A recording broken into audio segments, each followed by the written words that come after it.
Good morning and welcome to another episode of What's Up with Power. My name is Justin Wagner and I am the host. We've got a group ride going on here on Zwift. It's about to start in a few seconds. This show is we have a group ride in Zwift and we do some instructional teaching here to help you learn about your power meter. And we structure it typically with a fair amount of teaching followed by questions and answers. However, today is going to be a little bit different. Give me just 2 seconds as our group ride starts up here to send a message to everyone in here. Group on me. Okay, bring my power down. Okay, so today is a special episode. We have a lot of different people who kind of ask the question, hey, do I need a coach? What is coaching all about? What should I expect from a coach? Will it benefit me? We've all kind of had these questions. And so we've got two special guests today. We've got Patrick Verissimo and Nate Dunn. I'll bring them on screen here in a second. And we're going to have a good conversation about coaching, the coaching atmosphere, what exists, what you should expect should you get into having a coach. And so what we're going to do here is I'll bring them on screen. Now we got the group ride started. And here we go. Hello there, Patrick. Patrick is the gentleman on the top. Nate's the gentleman on the bottom. And Good morning. Excuse me, my video looks a little small. That's okay. I don't need to look that big. I'll lock that down. I was going to change that in real time. But so Patrick, I don't think not many people on the show know you. We've met Nate before. So why don't you give us a little rundown about yourself, where you're from, what your background is, and then at the end, maybe tell us a little bit about you started searching for a new coach. Yes, thank you. Good morning, good afternoon, everybody, wherever you are. I'm Patrick. Some of you know me as Paddy the Pedal. Good morning, Coach Nate also. Thanks for inviting me. I'm happy to share some of my fresh experience in working with a coach. I came quite late to cycling some 5-6 years ago. I think that's where I really started cycling more seriously. I live in the Philippines. I'm fortunate to live in a country where you can cycle the whole year round, and you have various events that you can participate in almost every weekend. So that's quite useful. Cycling has turned a little bit to more than just a hobby. It's almost an obsession, but I know that I'm not the only one out here with that. So I joined Team ODZ about a year ago, and I do a lot of my training at home. I go outside on longer rides on the weekend, and I do about 4 or 5 multi-day races per year. That's about the rhythm that I've had over the last 3 or 4 years. And yeah, I think about 3 months ago, I started working with a coach. Yeah, Justin. Very cool, very cool. So we're happy to have Patrick on, and we joke that as soon as the ODZ radio rolls out, that Patrick will be the official radio voice for ODZ Radio.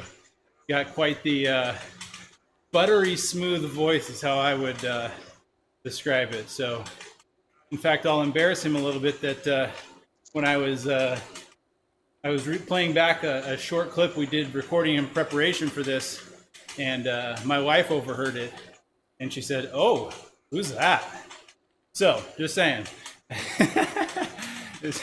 I'll send you a soundbite of my real voice, like in real life, you know.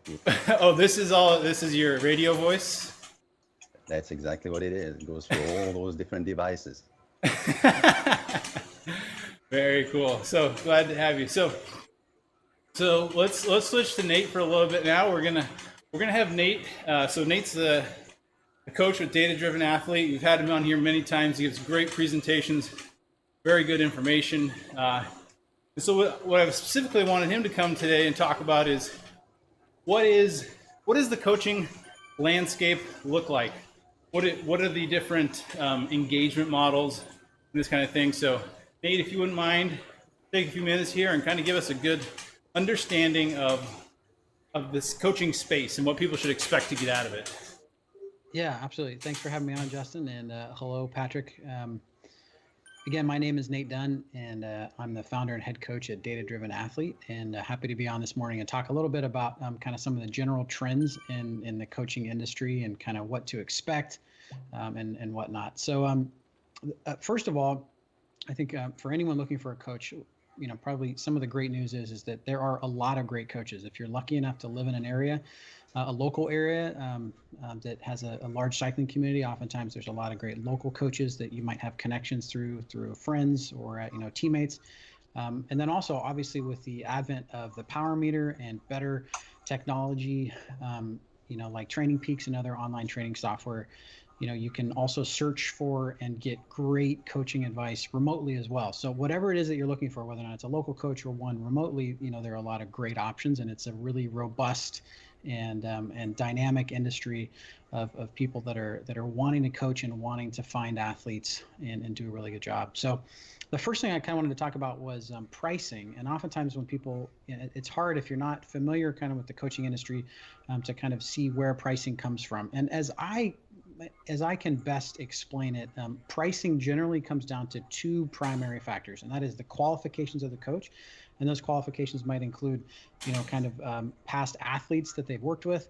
It might be professional certifications in the industry. So most commonly, those certifications come through USA Cycling, but they can also come through Training Peaks does some certifications as well, and there are other types of professional bodies that do certifications that are applicable to cycling coaching. So client referral or client experience or referral certifications might be academic background, and that also might be length of experience or how long they've been working in the sport. So pricing generally comes from those from the qualifications of the coach, and then also the time investment that coach is investing in your training.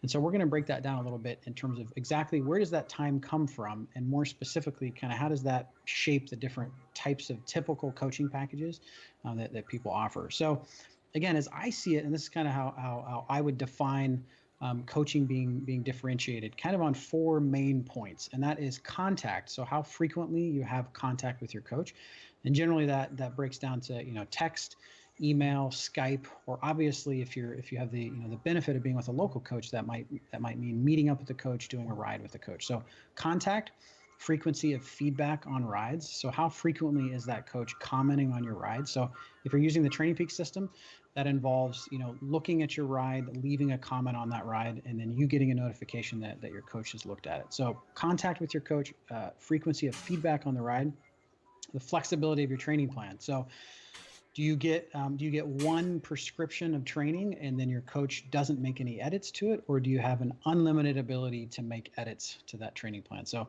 if something pops up, work trip, or you get sick, or you need some type of an adjustment, how flexible is that coach in adjusting that training plan? And then the fourth and final one I would say is the depth of analysis. So there are a lot of different analytical tools that a coach might use to help analyze your workout file. And obviously those different tools take an additional amount of time. So those four pieces, frequency of contact, feedback on your rides, how flexible your training plan is, and then the depth of analysis. I would say those are kind of the four primary points that differentiate the different coaching packages. And moving on kind of to a very basic type of packages that are most commonly offered. And Training Peaks kind of offers these, and I think they're a great representation of what most coaches do. And usually it's kind of like a bronze, a silver, and a gold level. And without going into the specifics of those details, generally a bronze level, or the least expensive option, is going to be 1 month of training that's prescribed to you. And then you might talk to your coach once a month, and there won't be any analysis or very little analysis on your training files. And then if we jump all the way to the gold level, then it's going to be the opposite of that, right? To where you might be having weekly training prescription, a lot of flexibility to your training plan. Your coach is looking at each and every single one of your rides that comes through, offering feedback on that ride. And then they're also using different tools to kind of drill down deeper and offer a more in-depth analysis of not just your ride data, but also different historical trends on your data. So hopefully that kind of gives a representation of kind of the lowest level of the least amount of feedback and the least amount of flexibility to kind of what the highest level looks like, and kind of how those are defined. So lastly, one of the questions I often get from new athletes is, well, I'm not a professional athlete, and so I don't know if I need that much. And what I would say is that the level of coaching really isn't it's really not specific to your competitive level as an athlete. It's really more about your needs. So whatever your goals are, if you feel that you need more support from a coach, if you need more accountability, more analysis of your feedback, maybe you travel a lot and you have a lot of work commitments, so you need more flexibility. The level of coaching really is more geared towards meeting your needs, not necessarily the height maybe of your competitive goals. So that's kind of the last part that I would say, that whatever kind of coaching that you're looking for, it can help to identify and kind of look at your own specific situation and really kind of try and nail down what your needs are before you begin to look and see what different types of packages might fit you best. Very good, very good. Thank you so much, Nate. I think that's a good point there, that having a coach is not necessarily about being the next professional in the Tour de France. Having a coach is a lot of times about bringing on an experienced individual who can help guide you get to whatever your goals are. And if you feel like you're struggling to hit your goals, and then maybe that's a good opportunity to have that. I don't say it's a combination of both prescriptions of workouts and mentorship. Would you agree with that? Yeah, definitely. So, oftentimes, whether or not that's a gravel grinder or whether or not that's looking for a state championship, for me, I tell people, I'm like, to be honest, I don't really care all that much what your goals are. I'm excited about your work ethic. And I think most coaches would probably line up with that, is that whatever that goal is, whether or not it's, you're trying to lose weight to get ready for, your daughter's wedding or something like that, whatever it is, if you bring fire and competitiveness towards trying to achieve that goal, that's what a coach is going to get behind and fully support you. Awesome. Yeah, and Justin, if I want to just add to that point, Absolutely. Indeed, when I started, cycling, this notion of having a personal trainer was very remote for me, like it is for many others who are new to that spectrum. When I started joining some of those races, a lot of people that I talked to, and they finished the race well ahead of me, were saying, yeah, they do have a personal coach. And it's something that I had always associated with, with being somewhere at a much different level, until I realized, okay, there is indeed something for me in there. So the way I went about it, and of course also, at the end of the races, my kids started asking some questions, why is this guy twice your age, has crossed the line about an hour before you, and you just arrived, so obviously you don't want to go down in history like that. So I was sort of thinking, okay, I can do something. I can improve my cycling. I can improve my performance, and I can also enjoy cycling better if I get some professional guidance. And as my performance was improving by the sheer fact that I was just cycling more, I felt that there were still a couple of watts left buried somewhere deep down inside of me that required like professional guidance to be unlocked. And that's where I thought, okay, let me look into this coaching business and see if I can find someone that can provide me that assistance, that guidance, and help me achieve my goals. And that's where I started to sit down and started defining goals. And one thing I would recommend to anybody who's looking into receiving professional guidance is indeed for yourself. Make sure you define your goals very clearly. Don't let anybody else define the goals for you. Don't let a coach define goals for you. You have to have your own goals, and what you want to have from the coach is, to guide you on how to attain those objectives. So the way I went about it, it was once I realized that, once I demystified this whole thing about a personal coach, then I went on to Training Peaks. Then I wanted this coach to be there immediately. And Training Peaks has this feature about coach pairing or coach matching, where you put in a couple of parameters and they find a coach for you. that didn't really work out well for me. And after 3 weeks, the coach that I was assigned, as good as he may have been, and I'm sure that he's a good coach, but it just didn't work out for various reasons. So I did a second attempt. I sort of put a fact sheet together, some bullet points and two-liners of who I am as a person, as a cyclist, what I want to do, how I want to get there, what sort of races I participate in, what are my constraints in terms of trainings. Then I asked also on the Team ODZ Facebook site about some guidance on how to go about finding the right coach, And eventually, after doing a little bit of homework, I did find what so far emerges as being the right coach for me. Yeah. Awesome. And so a quick question. So you had a coach initially that you found through the Training Peaks matching service, and it didn't end up working out. How long were you working with that coach before it fell out? It was a 3-week relationship, so it was fairly short. But the way I look at it, and as we all know, particularly this online coaching business has been a booming branch over the last 2 or 3 years, particularly for sports that do not require both individuals, the coach and the sports person, to be in the same location all the time. So, online coaching for cyclists or even for triathletes works fairly well. And there's a lot of good coaches out there, I'm sure, and there's many other coaches as well. But for me, there's a number of criteria that basically in this first relationship didn't plan out.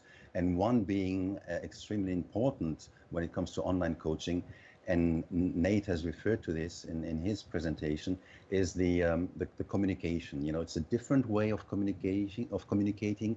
It's a different setup. It's a different frequency. Both parties need to know what to expect from one another. There needs to be clarity up front. And at the end of the day, you're working with a service provider, and you want to get the best services possible within the framework that you sign up for, within the framework within the package that you pay for.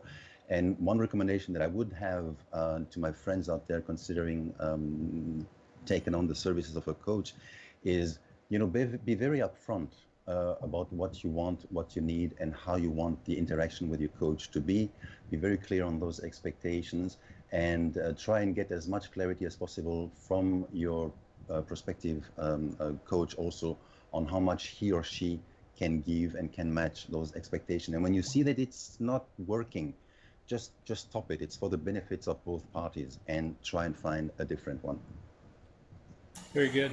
Yeah, so I think you bring up a really good point that with online coaching, the coach's ability to interact digitally and communicate digitally with people is paramount. Obviously, that's your main point of contact. And I don't know if we've mentioned it, but you did end up choosing Nate as your coach. And That's right. Nate's not paying us to say that.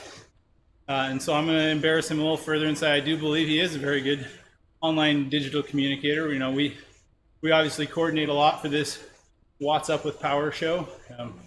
He doesn't coach me this time, but I can definitely vouch for the fact that he's very, very timely, very clear communicator. And so I definitely do think that is a skill he has. Now, I want to make it clear, this is not a Nate Dunn infomercial. This is meant to be a kind of what's coaching about all in general.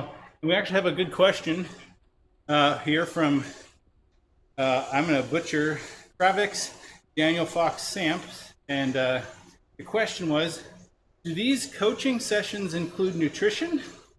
As I see that they make more difference. So I guess maybe let's make that a little bit more of a general question. Is how often, or is it typical to include nutrition in the coaching plan, or maybe give us a perspective on that, Nate? Yeah, that's a good question. So to talk in more general terms, I would say that's something that you should look at your coach's qualifications and look. So some coaches have a background in sports nutrition, and so they offer that advice, to their clients at varying levels. And then some coaches, have made a specific choice, that's not an area really that they feel is of their expertise, and so they smartly kind of defer that to another professional. So you kind of have both veins, where some coaches will say that's outside my scope of practice, and beyond kind of some general guidelines, we're gonna give that to another professional to advise. And then other coaches, maybe that is within their scope of practice, and then they do offer that advice. So it's a great question that, if that's something that's important to you in terms of seeking nutrition advice, to look into that coach, to look into their qualifications, and then eventually, to ask them directly. I know with the Training Peaks search, that's one of the questions that you can put on your questionnaire and say that I would like to, have. But to kind of revert back to what's involved in coaching, is that's an additional qualification that obviously requires an additional amount of time, an additional amount of investment, and so that will, usually come with an additional cost to include that additional service. So, that hopefully that kind of covers. Sometimes it does, sometimes it doesn't. But look at your individual coach's qualifications and make sure to ask direct questions to them about that. So I'll ask the direct question. Nate, do you offer nutritional plans in your coaching services? Yeah, I do, and that's something that I've worked really hard to to kind of improve that area of my background. I would say for most of us that come from an exercise science background, sports nutrition isn't a primary component of your professional study. So even through graduate studies, sports nutrition and exercise science are two completely separate veins of study. And that's why most commonly you don't see that offered by most coaches. But yeah, that's something that I agree with with the question, and then that is something that's crucially important, to cycling performance at every level, from training to competing, to grand fondos, to whatever it is, and whether or not you're receiving that information from your coach, or maybe you're getting a referral from your coach to talk to a sports nutritionist, or maybe you're taking it upon yourself to read a lot and to kind of seek great resources. Having that knowledge base or receiving that guidance from somebody is really important to maximizing your potential. Very good, very good. And I think we could even, one thing I think is interesting you mentioned there is that a lot of times you may have a coach who's focused solely on maybe your performance and training aspect, and would essentially farm out or refer you to someone for nutritional services.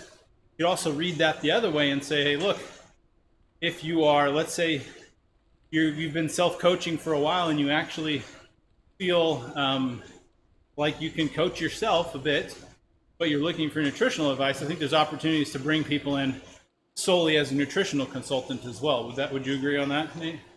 Yeah, absolutely. And I'd like to say too that the good coach is going to be the one that always recognizes the limits of their scope of practice and identifies what they don't know, and then gives that to a professional. So I wouldn't take that as any type of a sign that they don't know what they're talking about. In fact, it's a great sign that they know exactly what they're talking about. And there's plenty of areas that I don't have expertise in. Bike fitting would be one of those. If somebody comes to me and they talk about bike fitting, I'm going to say there are hundreds of people that could do bike fitting much better than me, and I'm happy to point you in that direction. So if your coach is clear about that, and this might be another good indication if you're looking for a coach, is what do they say that they know? What do they say that they don't know? And I think the more clearly they can be honest about what they don't know, that's probably a good indication that they have a that they're offering quality advice. That would be one perspective on it.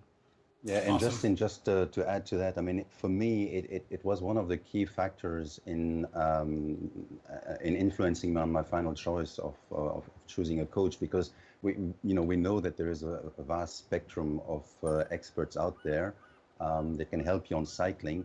But I wanted to have, in addition to the pure skills and expertise on cycling, I wanted to have the opportunity to work with someone who has a value added, something that others don't necessarily have, that relates to cycling. And nutrition for me was a centerpiece of that, because I wanted to, not necessarily because I need to go follow a specific diet, or I certainly don't want to lose more weight, otherwise I'll probably vanish, and it's a little bit early for that.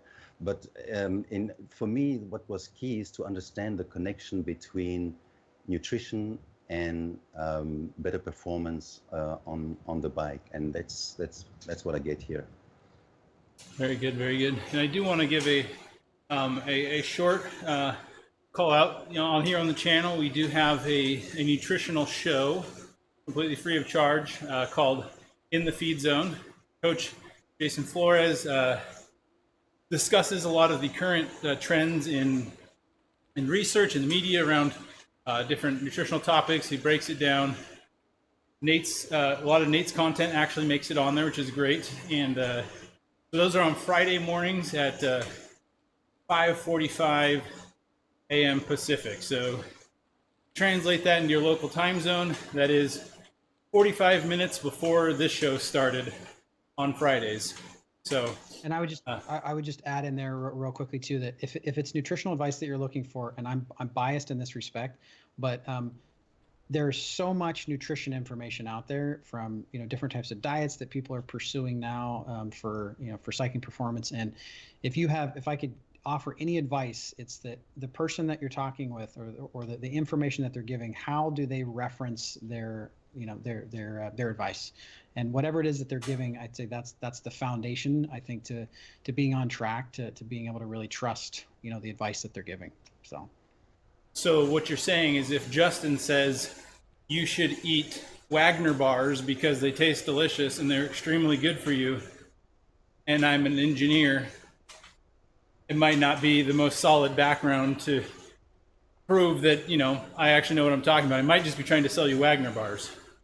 Yeah, just question it and just look at the reference list. You know, anybody that's giving good advice or writing something of quality references what they're talking about, and that's, if you follow that rule of thumb, I think you're probably on the right track. So awesome. So we do have another question I wanted to open, and this is I'll admit this question actually comes in a bit tongue-in-cheek, but I think there's some truth to it. So the question as it reads was, why even have a coach when the best rider I know doesn't even do structured workouts? So this person obviously mentioned this question tongue-in-cheek, or this person doesn't know a lot of different cyclists. One of the two is probably true. So I think I'll give my quick 2 cents and I'll pass it to Nate. I think what I would say to this is, coaching is not solely about prescribing structured workouts, but it's about mentorship, helping you understand your overall goal, strategy, how you're going to put things in line and execute on a given goal. Because as we know, there a lot more goes into, say, winning a particular race or finishing a particular event than just solely your performance, your nutrition, having your personal life in order, being in the right routine. All these things matter. And so that was how I would answer it. How would you answer that, Nate? Yeah, I would say, first of all, of course you don't need a coach, right? I mean, and that's not what a coach, who's that's my profession. That's not what you're supposed to say, but of course you don't need a coach. And I've coached, a handful of athletes that they definitely don't need a coach. So if you, and I would qualify that by saying, if you primarily want to follow what you've done before, or if you feel comfortable with the results that you've gotten, or if you're not really wanting to go another direction, then I would say looking for a coach or paying good money for a coach isn't what you should be doing. So I'd say the first thing is to say, are you satisfied with where you're at? So if you're doing your own thing and you're just riding a bunch and you're getting stronger and then don't spend money on a coach. So I would say only when you look at your life and, kind of like what you mentioned, Justin, if you say, hey, I'm confused by some of these concepts, or I'm not exactly sure how to apply these different principles of progression, or I'm not really sure about my nutrition. If that's causing you some level of stress, or if you want more out of your bike, then you can look at a coach and maybe see what different coaches offer, and then maybe that's a good fit. But I'm under no illusions that coaching it's an extravagance at some level, right? We have this sport of cycling that most of us love and we're crazy about, and some of us want to feel what it's like to get as good as possible. And that's what coaching is for. It's for the people who really want to experience something different than what they're than what they're currently having. So if you're comfortable with where you're at, then that's great. And I would say that, or if you enjoy the process or feel confident in seeking information and reading about different training methodologies and all that kind of stuff, then a coach isn't a good fit for you. So oftentimes I think coaches feel like they have to somehow justify their value and say, well, everybody needs a coach because, you're going to get better. And I would say, no, not everybody needs a coach. And ultimately it might be too much. You might not want somebody giving you instructions. You might not be at a place in life where that's helpful for you. So. Yeah, and I think it's also important if you intend to work with a coach. I mean, workouts or not, I mean, you want to make sure, and I said this before, to be clear on your objectives, but also to clarify what your constraints are, or what some of the areas that you want to keep and have built into your training program. I remember in our earlier discussions, Nate, I mean, I said, okay, look, on Thursday nights, I want to be able to keep, riding, with my Team ODZ friends. On Saturday, I want to be able to maintain my, outdoor ride with my friends here. And can we build a training program around those things? So it's not an either or. But it's things that, as I said, you have to lay all those things on the table up and be very upfront of what you can do, what is not possible, what you want to do, and what you want to achieve. Be clear about it with your coach. Awesome. I think that's a great point. And kind of what Nate was alluding to, I think I would summarize these two things is, if you're resistant to change or you don't want to change what you're doing, maybe coaching isn't right for you. And I think maybe what Patrick is saying here is, hey, look, you don't have to change everything if you get a coach. You can be upfront and honest and say, look, these are the things that help me get enjoyment out of cycling. Other pieces of my training, I could probably trade up. And so just be honest and say, look, if we take away these staples, I won't enjoy it. And that would be a problem. Yeah. So let's keep these staples. Go ahead, Nate. Yeah, it's a great point. Kind of finding that balance, I think, is what good coaches do. They don't say this is the system, right? Because there is no system. There's no coach that has a system that applies universally, to every one of their athletes. So I think good coaching is saying, just like you mentioned, to say what is it that is that Tuesday group ride where you connect with your friends and you have an opportunity to maybe have coffee with your friends after a short ride. From a coaching perspective, I could look at that and I could say, man, we could be doing X, Y, Z, and that might produce greater results. But ultimately, that's not as important as identifying those pieces like Patrick talked about saying these are kind of the life-giving, portions of Patrick's week. And then the rest of the stuff, we can turn the screws a little bit, and we can try and kind of seek and seek maximal performance gains and whatnot. So if you are talking with a coach and a coach says, no, you got to scrap all that, this is the system, this is how you're going to get good. Unless you're a pro level athlete where your profession is to maximize every little piece of performance, I would look at that really skeptically, and that's probably not going to be a sustainable relationship, because ultimately for most of us, we're doing this not because we're trying to make money on the bike, but because it's something that brings us a lot of happiness and a lot of joy. And if you're removing all those pieces from a training plan, no matter how good that training plan is, it's probably not something that's going to serve you in the long term. Awesome. Hey guys, great conversation today. We had so much good information, and I have a wealth of questions here we can keep asking, but I'm going to be nice to our viewership and be honest to our somewhere close to 30 minutes, even though I'm at 33 and somebody's going to call me out on that. But we're had a great conversation this morning. We really appreciate everyone coming and joining. We're here every Wednesday at 6:30 a.m. Pacific for What's Up with Power. We've got lots of other great content on the channel. One of the new things we're actually rolling out, we'll be having, we're hosting some of these Zwift Academy rides. You may be familiar with Zwift Academy, the men's training program where there's an opportunity for a slot on a pro team with the Team Dimension data on their continental teams. I should mention that's scoped for people 23 and under, is that part of it, but everyone's invited to participate. So as a part of that program, there's some group rides, and Team ODZ will be hosting some of those group rides to help the program along. We'll be streaming one of those on on Monday morning. So check that out coming up on Mondays, as well as later today. We've got Castelli Skills and Drills from Coach Ian Murray. We've also got tomorrow, we've got the Thursday night throwdown race that comes on here. Like I mentioned before, Friday, we got In the Feed Zone for nutritional topics. So hit the like button on the channel if you enjoy our content. We really appreciate you coming. And we hope to have you back again. And we hope you have a wonderful day. We will sign off. Thanks for having me on the show. I can find my mouse to hit the sign off button. There we go. Well done.